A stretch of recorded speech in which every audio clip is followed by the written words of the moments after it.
a different layout, but you will not change that much, I would say. Probably you're gonna play a lot more with electronics, especially because you go to Barcelona, it's quite slippery, it's hot. So you try to make the rider comfortable, you try to preserve the tire for the race distance, because like we see last year and the previous year, tire degradation anyway, the performance tendencies to drop quite a lot during the race distance. So I think electronic is one of the key to succeed, or anyway to improve the performance.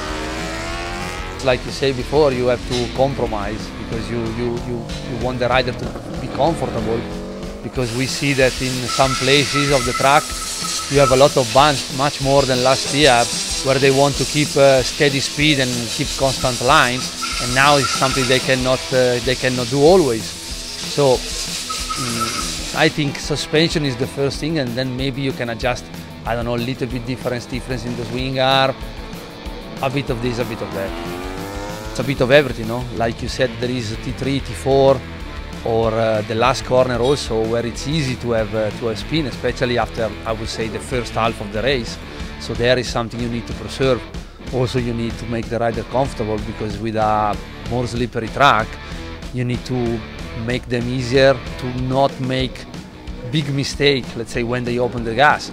So you play quite a lot on the power delivery to make still acceptable the power output, but to avoid, if they slightly open more, the output is bigger than what they expect, so the bike start to move and slide.